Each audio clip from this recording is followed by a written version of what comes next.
Well, good evening and welcome to the 6 o'clock news. I say that because I actually did this programme at 5 o'clock for those of you that were connected. I got a bit confused with the times. I looked at my clock and thought it was 6 o'clock, so I rushed on, started the programme off, and then realised it was 10 past 5. And I thought, I can't stop because I got a lot of people watching. So I carried on with the programme at 5 o'clock, and I'm doing it for a second time at 6 o'clock just to prove it's live. So like the BBC, we're doing it on the hour, but we're not doing it every hour. Anyway, thank you very much for joining me this evening, whether you've joined me at 6 o'clock or you joined me an hour ago at 5. And I do apologise that we didn't go out at 6 o'clock on Saturday evening due to a major communications issue with our system here. And we couldn't get the programme out at all. So that's why we're doing it on Sunday evening. And just to say, we did have some issues with the Sunday service this morning at All Saints Church, and that will be going out, recording will be going out of that at 7 o'clock tonight. I know a number of people did stick with it, and we did manage to get the stream up, and it stayed up after about 15-20 minutes, but I'm going to broadcast the service in full at 7 o'clock this evening. So if you want to enjoy it unbroken, then that will be there for you at 7. And I can't do it at 6 o'clock because 6 o'clock is obviously gone. So there we go. So looking at the news this week and what's happened since last week. Well, the latest national coronavirus statistics are out.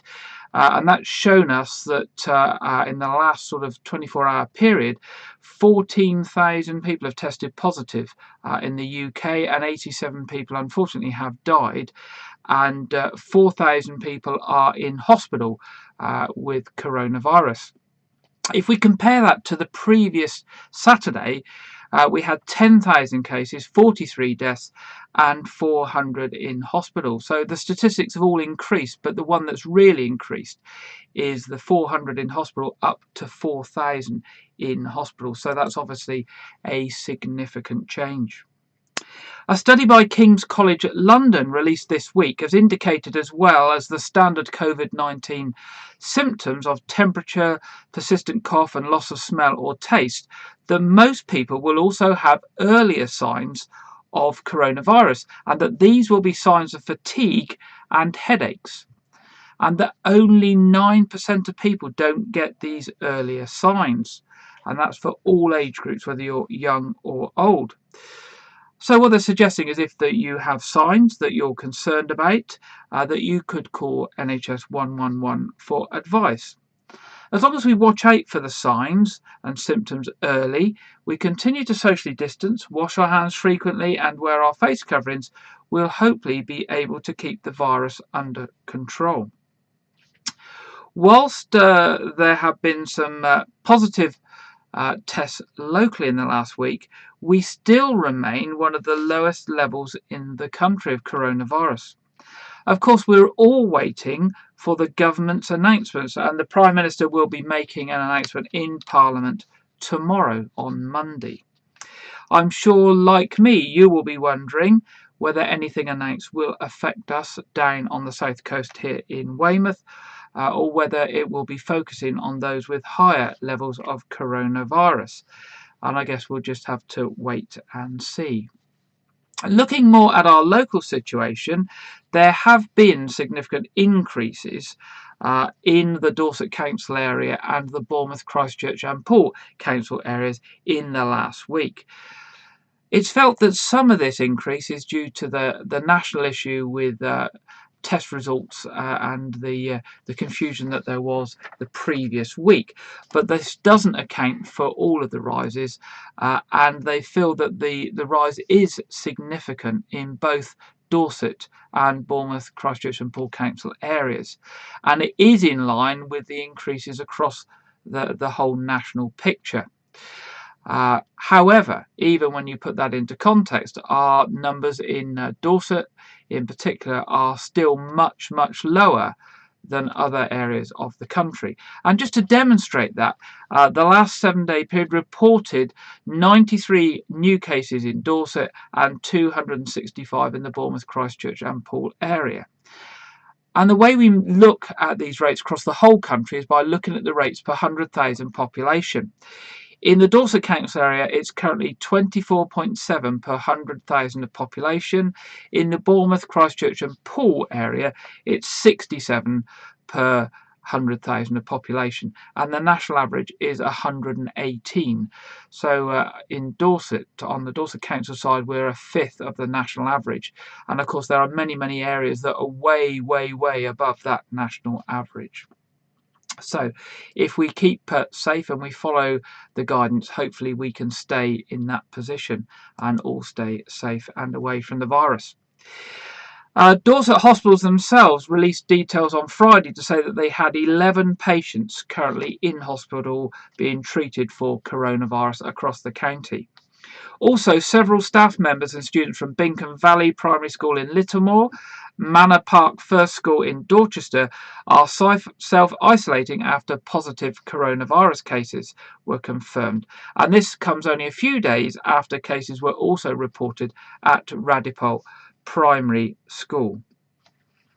Changing onto a new topic, and in a bizarre coincidence, a painting, which you can see on the screen, that somebody was trying to trace down, which was sold at Dukes of Dorchester many years ago, has been tracked down to the Queen Mary 2, which of course was in Weymouth Bay.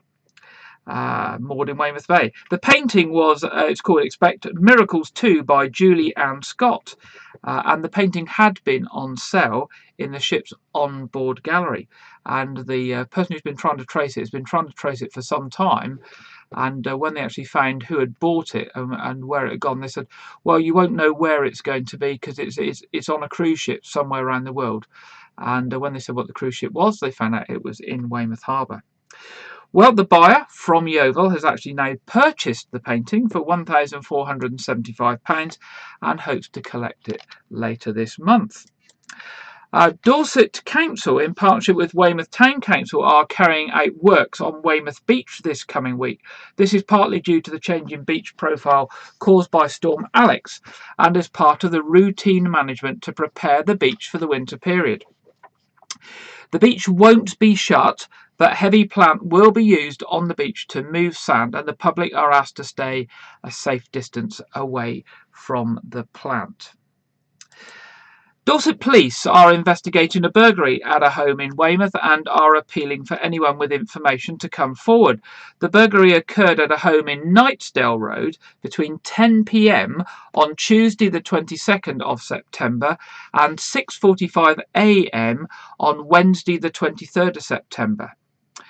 The occupants were asleep upstairs, and while they were asleep, entry was gained and computers, a handbag and 2 purses were stolen. The bag in particular is described as a Kath Kidston handbag with black and white floral design and 2 shoulder straps. Police Constable Laura Hobson of Weymouth Police said, "I'm appealing to anyone who witnessed any suspicious activity in the area on the night of the burglary or who comes across any items matching the description of the bag." If you want to contact Dorset Police, you can do this via 101 via their website at www.dorset.police.uk, or if you want to do it anonymously, you can do it through the independent charity Crime Stoppers by calling 0800 555 111. Dorset Council has also given the go-ahead to a £100 million project to protect Weymouth from flooding.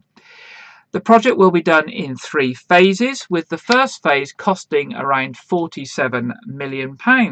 And this first phase will replace or heighten sections of the harbour walls, repair the Green Hill seawall, and replace parts of the Pavilion Peninsula wall. The project is designed to be part of a plan that looks towards protecting Weymouth from flood risk for the next 100 years. Turning now to the sea, we often wonder if our seas are getting warmer, as we are seeing different visitors, and more often than not we're seeing more seals and certainly dolphins, certainly this summer. Dorset Wildlife Trust have also recently reported 2 other visitors that could indicate a change to a more local tropical climate. Marine wardens for Dorset Wildlife Trust have reported sightings of the furrowed crab, which you can see on screen, and the anemone shrimp, also on the screen. This comes after another recent sighting of an invasive crab from the Pacific region called the Asian shore crab. Our first main story this evening is on another health issue. Lots of health, unfortunately, tonight. And this is the subject of radon gas. I guess, like me, you probably don't know too much about radon and probably didn't think it was an issue for us here in Dorset or even on the south coast of Dorset. And maybe you thought, like me, it was an issue for those further down on the Cornish Peninsula.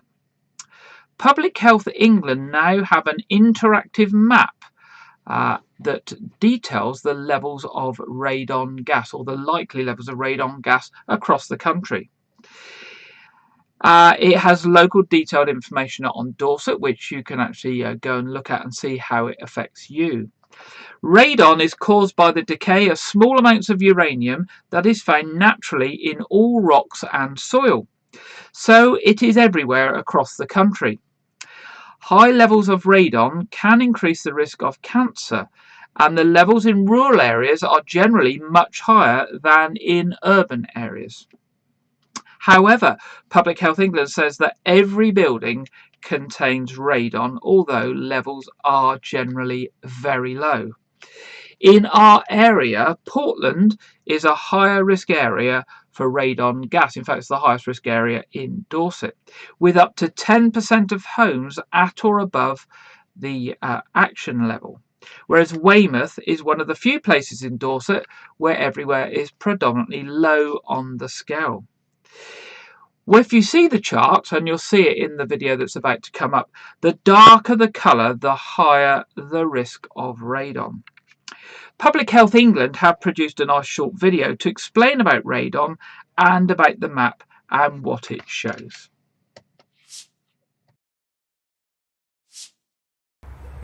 Radon's everywhere. It's in the air we breathe, whether we're at home, in the office or out of doors. And because it's radioactive, every bit of radon we breathe in gives us a bit of radiation exposure. But fortunately, there's a lot we can do to find out about our radon exposure and to control it. Radon is formed by the natural breakdown of uranium in the ground, and because it's a gas, it can escape up through the soil. Buildings act a bit like chimneys, and they can draw in the radon from the ground. We get most of our radon exposure when we're indoors, whether at home or at work. And most buildings have got low levels, but some buildings have got high levels of radon, and that's why it's so important to think about radon in your home.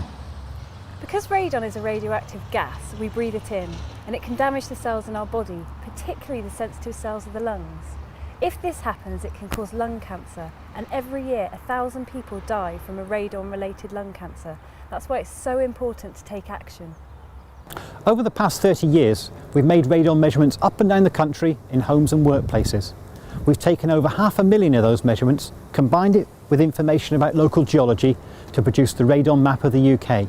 That map shows us where high radon levels are more likely in villages, towns and cities. The darker areas of the map show where the problem is most intense, so we can see that across England the counties of the southwest have got quite a problem. Then there's a band of radon-affected areas going up through the country, taking in places like the Cotswolds, Northamptonshire, Lincolnshire, Derbyshire and right up through the Pennines, and parts of Scotland, including parts of Aberdeenshire, the Orkneys and Shetland. We have also found that much of Wales is affected by radon, as are some parts of Northern Ireland.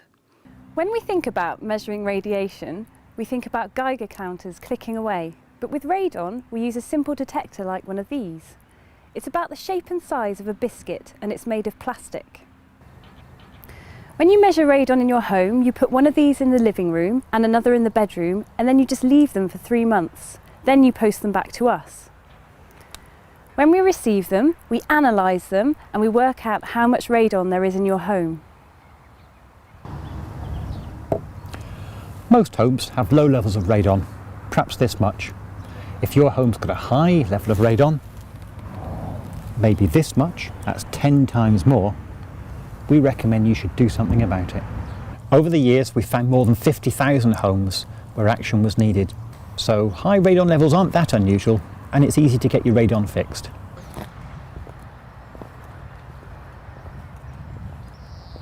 With radon, it's best to know what you're dealing with. That's why we want everybody to check the radon maps to see if they are at risk. To find out more, visit our website or search online for UK radon.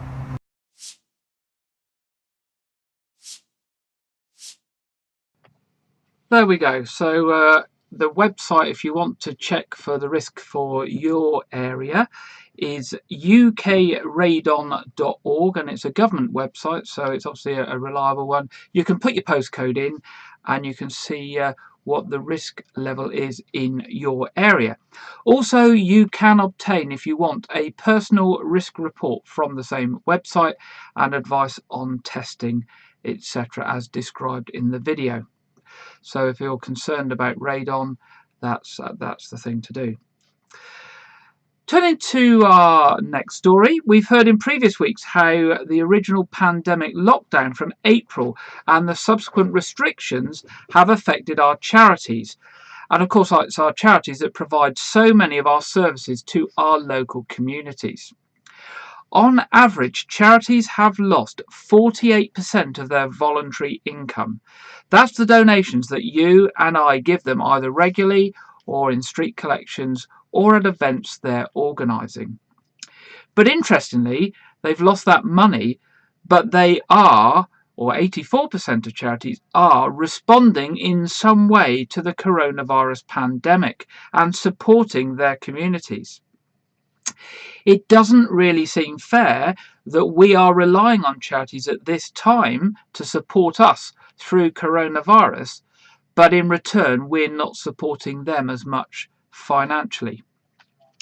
This week, Janet Hall has been looking at how one charity, the Children's Society, has been affected and how we can support them and other charities as we move towards the Christmas season.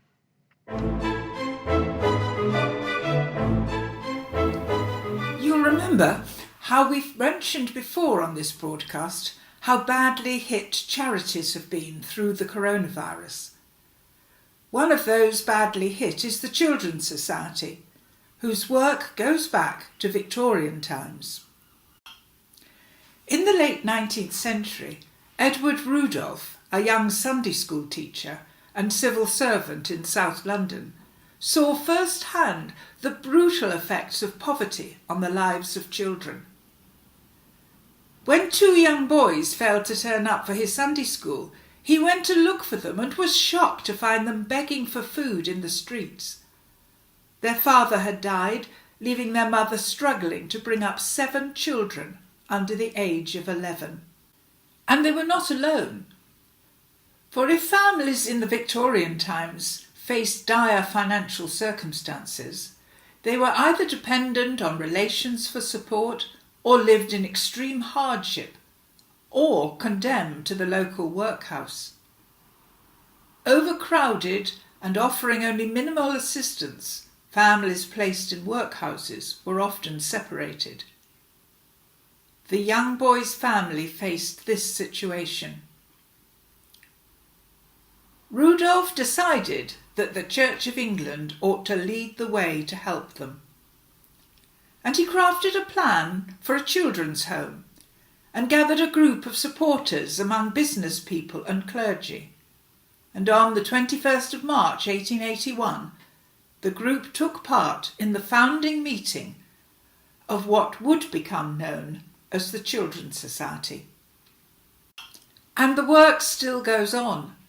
Right now in Britain, there are children and young people who feel scared, unloved and unable to cope.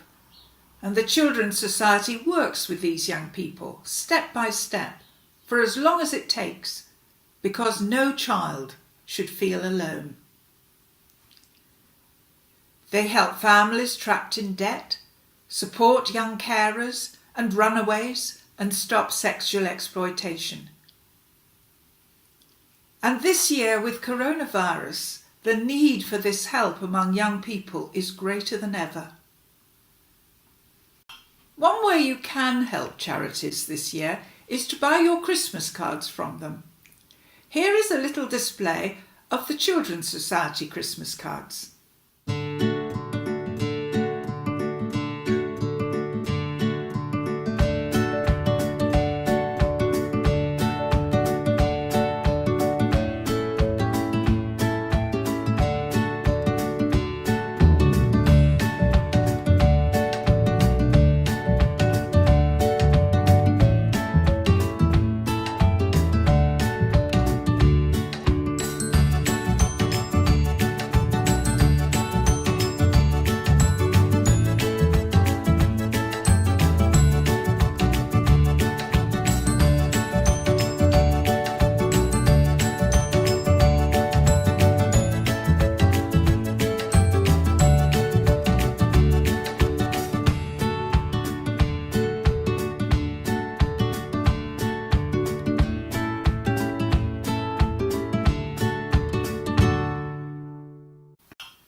We won't be able to sell them in church this year, so you will have to try and get them online, or perhaps you can approach me if you would like to help but don't have access to the internet.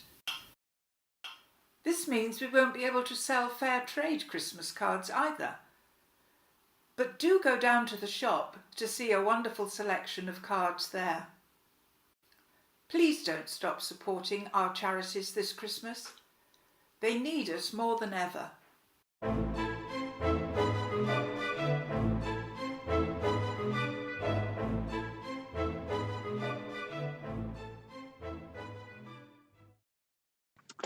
Thank you, Janet. I know many of you already support charities and buy Christmas cards from them each year.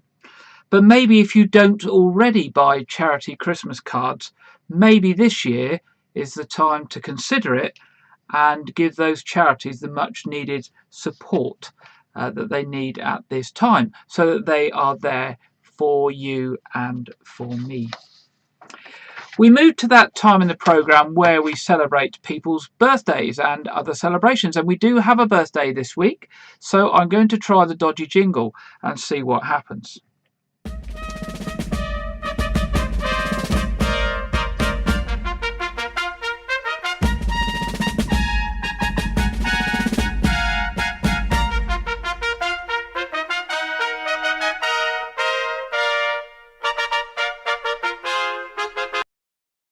Well, it actually worked. That's amazing, isn't it? One thing's gone right this week. It's the birthday jingle. So this week we'd like to wish Brigitte Honeyborn a very happy birthday for Wednesday. And I hope, Brigitte, that you will have a lovely birthday on Wednesday. I hope the sun comes out and it's a nice day for you.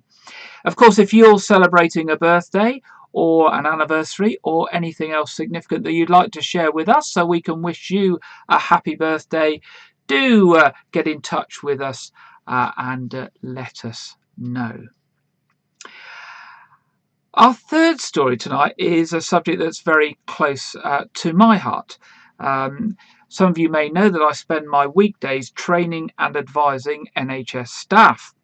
And of course, since March, I'm sure you can imagine that a lot of what I've been doing is related to coronavirus. I have recently become very concerned about the number of people who are wearing visors in public places and on public transport and in shops, as opposed to face coverings. I've had a few conversations with individuals over the last week who've been wearing plastic visors, and it's obvious that they don't understand what visors are for and that they really don't offer them or other people any protection. Plastic visors don't come into the definitions of face coverings in England, and there's very good reasons for it. And as you know, the regulations do require face coverings to be worn in certain places. They're not designed either to protect your respiratory system, if you're wearing it, i.e. your mouth and nose, from what other people breathe out, or to stop what you breathe out getting airborne and travelling towards other people's respiratory systems, i.e. their mouths and nose. Visors are designed to stop the splash of fluids into the eyes or onto the surface of the face. That's what they are. They're eye protection.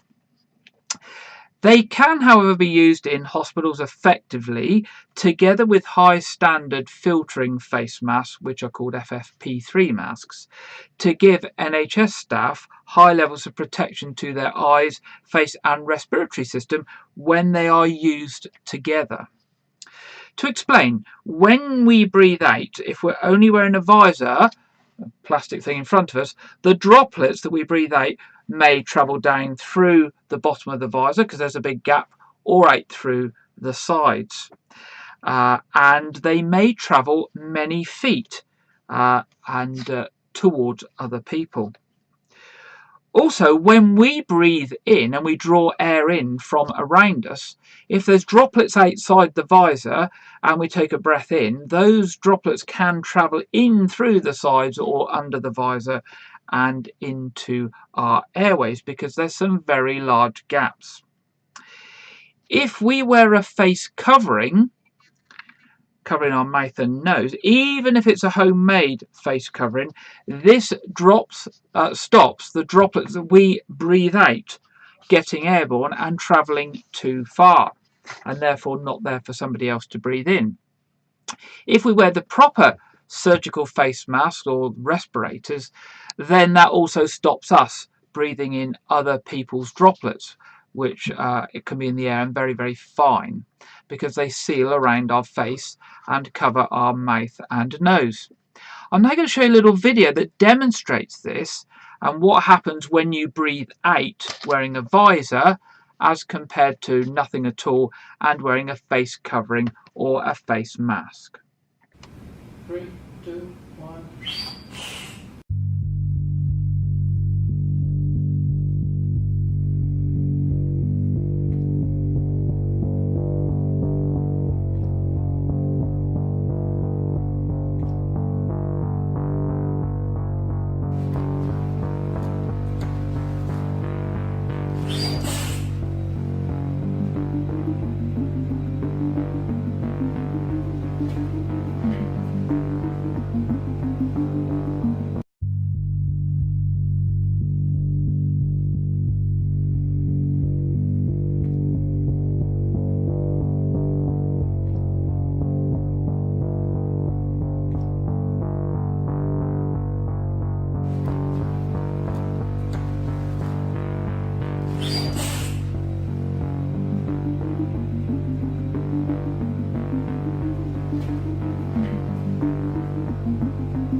So hopefully that demonstrates to you what happens when you breathe out, and the need to wear a face covering to stop the droplets that you breathe out travelling towards other people, and how ineffective visors are with breathing out, and of course they would be with breathing in. But you'll notice there that actually when we're breathing out, the homemade face coverings are very, very effective. Of course, that video didn't show what happens when we breathe in, and it's when we breathe in that the surgical masks and the respirators are most effective, and that's why our NHS staff wear them when we go to see them to protect them. So my plea to you is please wear a face covering or a face mask. And if you're going to wear it properly. So face coverings need to cover your nose and mouth. I see so many people wandering around with them just covering their mouth and their nose hanging out over the top. It needs to cover mouth and nose. My other plea maybe is a bit controversial, and it comes from me as somebody who suffers from irreversible lung damage. And I was only speaking to somebody this afternoon, and they said I was puffing and wheezing a bit, and I'd literally just done a bit of light exercise and taken some bags of rubbish to the tip. I would say to those who suffer from respiratory issues like myself, so such as asthma, COPD, anything like that, if you can tolerate wearing a mask or a face covering, to wear one.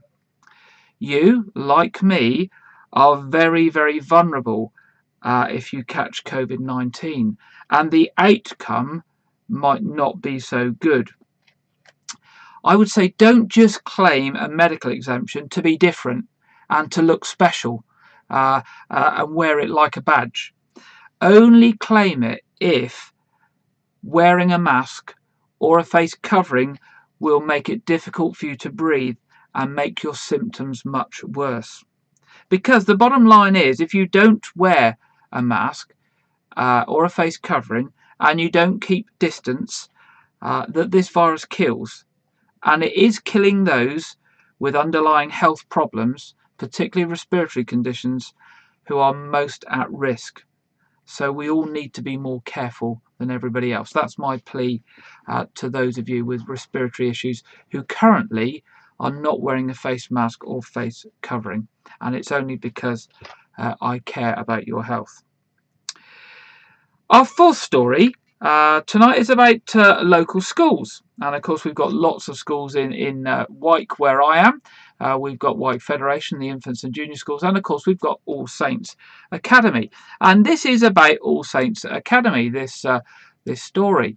All Saints Academy are got all their pupils back in school, of course, and are doing everything to make things comfortable for their students at the moment. And this means in particular that they're having to space students out at break times and put them in little bubbles. And particularly at lunchtime, they can't have everybody inside in the canteen or the hall to eat. So the academy themselves have invested in a lot of picnic benches, and you can see some of them up on the screen now. Now, these picnic benches are really sturdy. In fact, I'm going to find out where to get them because I think I might like one of these at home. They are made from recycled plastic and they're very, very weatherproof and weather tolerant. The problem is that the school only, or the academy only, has enough seating for half of the pupils. Of course, they're only good in good weather to sit outside, but we're hoping that it will remain dry as many days as possible so that the students have got somewhere to sit down outside. The Academy and FASA, the Friends of All Saints, are asking for support from parents of the school and the local community and from ex-pupils to help raise some money to buy seating for about another 400 pupils. If you would like to support All Saints and FASA in raising those funds, there is a donation website up on the screen now where you can make a donation online, or you can contact me on 01305 778169 and I can help you with a donation. It's something really positive that you could do to help our students in Wyke Regis at this time.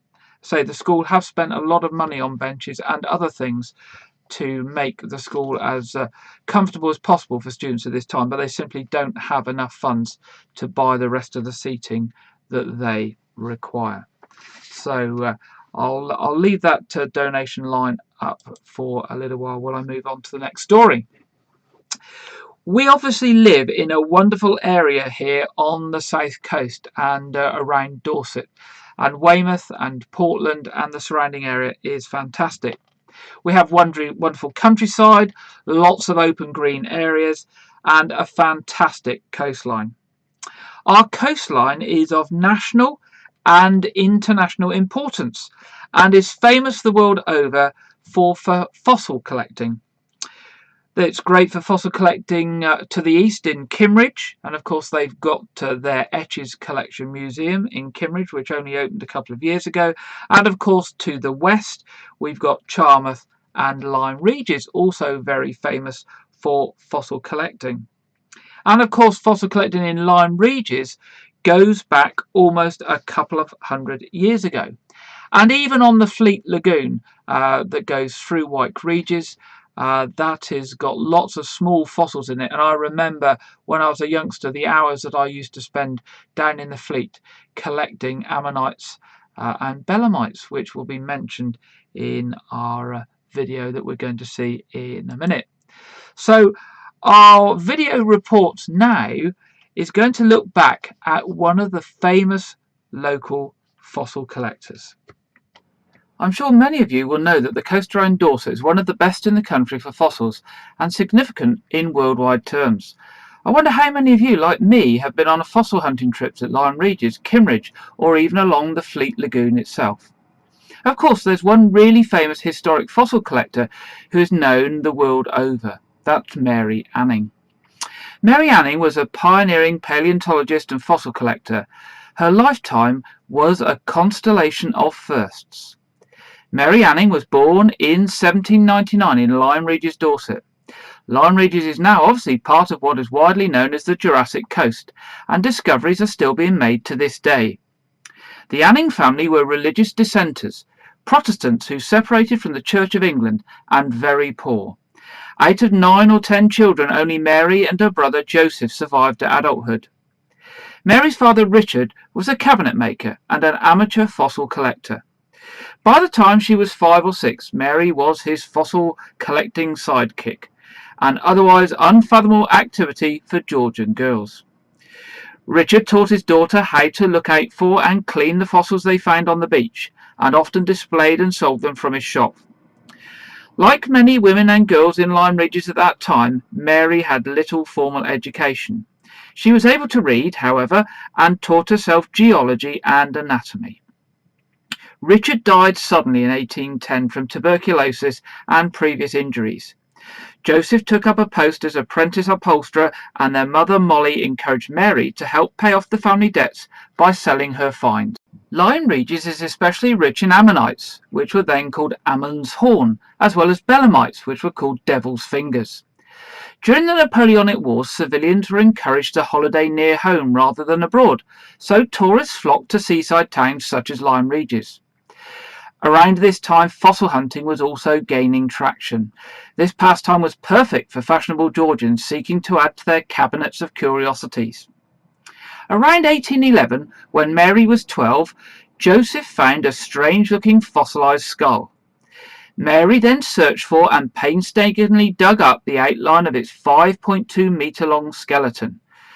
By the time she was done, several months later, everyone in town knew she had discovered what must have been a monster. Scientists thought this was a crocodile. At the time, most people assumed that unearthed, unrecognisable creatures had simply migrated to far-off lands. The mysterious specimen was studied and debated for years.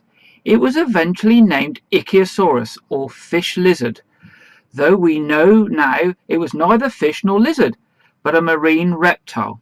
It lived 201 to 194 million years ago. In 1823, Mary was the first to discover the complete skeleton of a plesiosaurus, meaning near to reptile. So strange was the specimen, and so quickly had the news spread, that soon there were rumours that the fossil was a fake. George Cuvier himself disputed the find. A special meeting was scheduled at the Geological Society of London, though Mary was not invited. After lengthy debate, Cuvier admitted to his mistake. Despite her growing reputation for finding and identifying fossils, the scientific community was hesitant to recognise her work.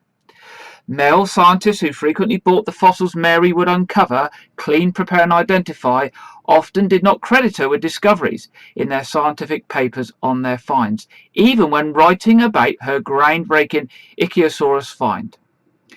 Even the Geological Society of London refused to admit her. In fact, they didn't admit women until 1904. In 1828, Mary uncovered a strange jumble of bones, this time with a long tail and wings. Once again, news of her discovery travelled fast. Scientists from London to Paris theorised on this unknown species of that most rare and curious of all reptiles. What she found were the first remains attributed to a Dimorphodon. It was the first pterosaur ever discovered outside Germany. The name pterodactyl was coined later. Unlike Ichthyosaurus and Plesiosaurus, pterosaurs had wings and were believed to be the largest ever flying animals. Mary continued to unearth fossil after fossil. She still sold her many finds, which increasingly fueled public interest in geology and paleontology. People flocked to fossil displays around the country. Even major museums struggled to keep up with demand. Mary died from breast cancer in 1847. She was only 47 years old and still in financial strain despite a lifetime of extraordinary scientific discoveries.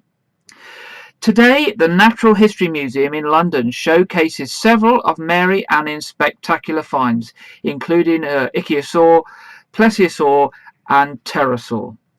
Much like they did 2 centuries ago, her fossils continue to captivate visitors from around the world. And of course, Mary's legacy lives on along the rugged Jurassic coast, now a UNESCO World Heritage Sites, where scientists, amateurs, adventurous children alike gather year-round to hunt for their next big find. There we go. That was about Mary Anning, of course, who lived a couple of hundred years ago in Lyme Regis and was responsible for some of the most significant finds of fossils, which could still be seen today at the Natural History Museum. And I have to say, I've been fortunate enough to go and see them, and it's well worth a trip. We'll hear one more piece about Mary Anning towards the end of the programme in a few minutes. You'll remember in a previous programme we mentioned about Lucy's generous donation of her long hair to the Little Prince's Trust. Well, we now have the chance for you to help a bit more with this charity.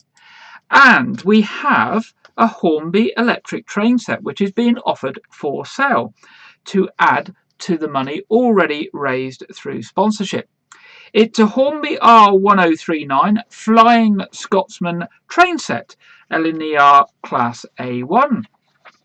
This set was a gift that, although opened, has never been used due to lack of space. And it deserves a new owner who has the time and expertise to enjoy it. And I have to say, if I had the time and space, I would love to have a large train set to build and to play with. But I'm going to have to wait a few more years till I retire, I think. This LNER Class A1 462 locomotive has classic teak coaches and depicts the iconic Flying Scotsman when it ran non-stop from London to Edinburgh in the summer seasons of the 1930s. The set comprises of the Flying Scotsman locomotive, 2 composite coaches, 2 brake composite coaches, and the starter oval tracks pack-in A and B, providing a layout with 2 sidings, plus a wall plug transformer, train controller, power clip and track mat. And there's an extra bonus of an extra pack of pack C in a separate box. These train sets, I believe, are selling second hand on eBay for around £100 to £150 at the moment. Of course, this one is unused, so it's not second-hand really. Although the box has been opened, it's unused. Now, Jeff Hebburn has got it, and Jeff would like to sell it, and he's looking for £65 for this brand new Flying Scotsman setup. So if you're interested in buying it for £65, and Jeff says if you'd like to make a little extra donation, he'd be over the moon, but he'd be happy with the £65. Please do give him a call on 01305 77 2205. So thank you for your support with that. So we're now going to move to look at the week ahead, and we'll start by looking at the weather. The weather for the week looks as if we're going to have a mostly dry week, although Monday's got the highest chance of rain in the afternoon, where it's currently giving a risk of 80% for the rain on Monday afternoon. Temperatures are now generally dropping, and the average this week during daytime will be round about 13 centigrade. Sunday, that's today, Wednesday and Thursday look to be the best days of the week. And in fact, we've had quite a nice day today. And I've been doing some gardening bits and running to the tip and sorting the car out. So I've taken advantage of the nice weather today. So that's our weather for the week ahead. Let's have a look at the travel and traffic. If you're going in towards Bedminster this week, so across to the west side of us, there is going to be a closure on Wednesday, October the 14th until Friday, October the 16th, 7 o'clock in the evening to 7 in the morning of the Bedminster Tunnel on the A3066 Tunnel Road. This is so that SSE can replace the old light fittings with new LED fittings in the tunnel. Now, there is a diversion. It's only a 120-metre road closure, but the diversion is 42.2 miles and will take you 1 hour and 5 minutes to drive it because of the types of road. So I do suggest if you need to go to Bedminster, you avoid doing it in the evenings this week from Wednesday to Friday. Of course, Commercial Road in Weymouth continues to have disruption through to the 13th of November as they continue to take up the tram lines in the highway, so watch out if you're going down there. Roadworks continue, and a possibility of temporary traffic lights at Cold Harbour between School Hill and Harbour Hill, and that's due to run to the 30th of October. The good news is if you're travelling on the train this week, there are no planned railway engineering works on either South Western trains or Great Western trains. So that's good news. Moving to what's on. Between the 24th and 31st of October, the Knowth Fort has various family Halloween activities happening. On the 1st of November, we've mentioned this before, at Weymouth Pavilion, the complete works of William Shakespeare in an abridged format are being performed by Adam Long, Daniel Singer and Jess Winfield. They are performing all 37 plays in 97 minutes. Also, Sunday the 1st of November at the Knowth Fort, Dorset Food and Drink will be having a pop-up at the Knowth Fort, which will be their final mini-market before Christmas, and that will be between 11 and 4 p.m. on the 1st of November. Of course, also we've mentioned before, on 2nd of November at Weymouth Pavilion, you can join Strictly Come Dancing's champion siblings Kevin and Joanne Clifton for an intimate show produced especially for a socially distanced audience. So do get in touch with the Pavilion for tickets for that. And on the 6th of November, also at Weymouth Pavilion, Genesis Connected, a tribute show celebrating the hits of Genesis and the biggest selling acts connected to that, Peter Gabriel, Phil Collins and Mike and the Mechanics, is on. So lots of things happening at the Pavilion and Knowth Fort. For more details on those events, please go along to Weymouth Pavilion or the Knowth Fort websites for all the details. Happening this evening at 7 o'clock in 10 minutes time, we will be rebroadcasting this morning's 9:30 service from All Saints Church, as there were issues with the internet connection this morning. And although the service did eventually go out, the first part of the service was interrupted, so we are actually going to rebroadcast that in full at 7 o'clock this evening. Of course, next Saturday at 7:30 will be our regular quiz. And we did manage to get that out last night, despite the internet issues here, by taking a laptop up to the church and broadcasting that from the church. And of course, next Saturday at 6 o'clock, this programme will be back in its proper slot, all being well with the technology. Before we finish our What's On section, we heard earlier about Mary Anning. And our last What's On event this week is to let you know this week, 16th of October, a new film about Mary Anning is being released. It's a romantic drama film written and directed by Francis Lee. The film is inspired by the life of the British paleontologist Mary Anning, who is played in the film by Kate Winslet, and centres on a romantic relationship between Anning and Charlotte Murchison, played by Saoirse Ronan. The film is rated 15 as it has some adult themes. The principal photography was done all around Lyme Regis, and I thought before we finished I would share with you the film trailer. However, I would say that the film trailer is suitable for all audiences.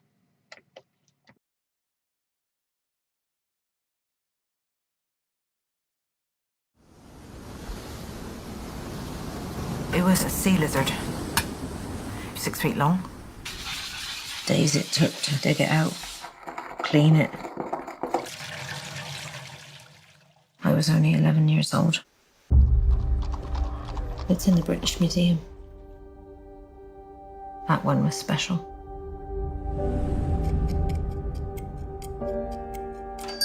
Miss Anning, I've often heard your reputation discussed in the Geographical Society in London. Is there something you wanted, sir? My wife, she hasn't been at all well of late. She suffers from melancholia. I want her to walk the shoreline with you, learn from you. I'm not looking for an apprentice. I would pay a premium for a private audience.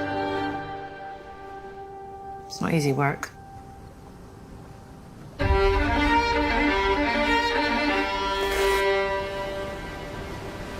Don't like the water. What is it? Cheap tourist fodder. Beautiful.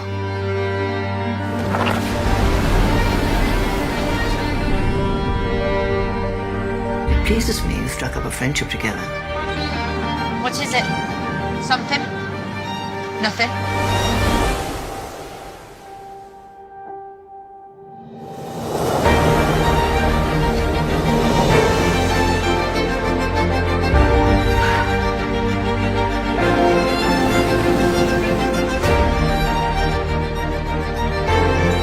I don't want to go back to the life I had before you. What about my life?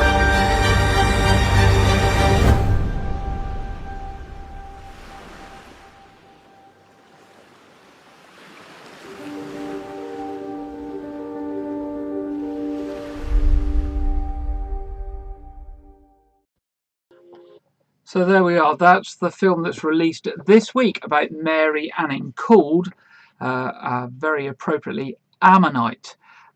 So that I'm sure is well worth a watch if you're interested in looking at new films that's coming out. And of course, we're very, very lucky down here on the south coast that lots and lots of films are now filmed here on our fantastic locations, and there's been quite a few in recent times. So we've come to the end of our programme once again, obviously a day late this time, and a second edition because we did it again at 5 o'clock this evening. But we will be back at the normal time next week on Saturday at 6 p.m. Of course, if you've got any local news, any stories, any events, or even any ideas for articles, please do get in touch with me. Do email me at gary@parishofwarwickregis.org.uk or give me a ring during the week on 01305 77 8169. And if you're having a birthday or other special occasion, please let us know and we can all wish you well. So until next week, I'll wish you good night. I hope the rest of your weekend, what's left of it, and the week ahead is good for you. And if you want to join us for our rerun of our service, then that will be broadcast in a new broadcast in around a few minutes' time. So other than that, I will say good night and see you next week.